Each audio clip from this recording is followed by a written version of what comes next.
இன்னைக்கு ஒரு சர்ப்ரைஸ் இருக்குன்னு சொல்லி சஷ்டிகாவை வெளியே கூட்டிகிட்டு போயிருந்தோம். போகிற வழியில் நகாப்பழம் ஃப்ரெஷ்ஷாக அப்போ தான் பறித்து வச்சுருந்தாங்க. அதெல்லாம் கொஞ்சம் வாங்கிட்டு அப்படியே வாஷ் பண்ணி காரில் போகவே சாப்பிட்டுட்டு போனோம். ஸ்டெனோகிராஃபர் எக்ஸாம் எழுதினதுக்கு சர்டிஃபிகேட்ஸ் ப்ரொவைட் பண்ணுறேன்னு சொல்லியிருந்தாங்க. அதை வாங்குறதுக்காக தான் பெருந்துறையில் இருக்க கவர்மெண்ட் பாலிடெக்னிக் காலேஜுக்கு வந்திருந்தோம்.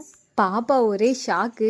எங்கடா எனக்கு சர்ப்ரைஸ் தரேன்னு சொல்லிட்டு அம்மாவுக்கு சர்டிஃபிகேட் வாங்க வந்திருக்கீங்க, அம்மா எனக்கு எங்கம்மா சர்ப்ரைஸு அப்படின்னு கேட்டுகிட்டே இருந்தாங்க. அம்மாவுக்கு சர்டிஃபிகேட் வாங்க வந்தோம்ல அதுதான்டா சர்ப்ரைஸ் அப்படின்னு சொன்னதும் பாப்பா கோச்சிட்டாங்க. எங்ககிட்டலாம் பேசவே இல்லை. எனக்கு சர்ப்ரைஸ் வேணும் வேணும் அப்படின்ட்டே இருந்தாங்க.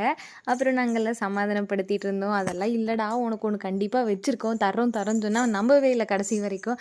அதுக்கப்புறம் அந்த சர்ப்ரைஸை அப்பா சொல்லிட்டாங்க.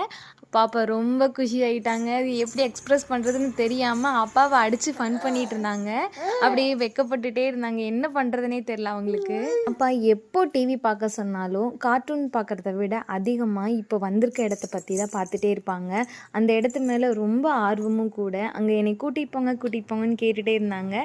ஃபைனலி அந்த இடத்துக்கு வந்துட்டோன்னு அவனால் நம்பவே முடியல. எப்படி எக்ஸ்ப்ரெஸ் பண்ணுறதுன்னு தெரியல. அப்படி சஷ்டிகாவுக்கு என்ன சர்ப்ரைஸ் கொடுத்தோன்னு உங்களுக்கு தெரிஞ்சால் கமெண்ட் பாக்ஸில் சொல்லுங்கள். அப்படி நம்ம சேனலை ஃபாலோ பண்ணிவிட்டு நெக்ஸ்ட் vlogக்கு வெயிட் பண்ணுங்கள். தேங்க்ஸ் ஃபார் வாட்சிங்.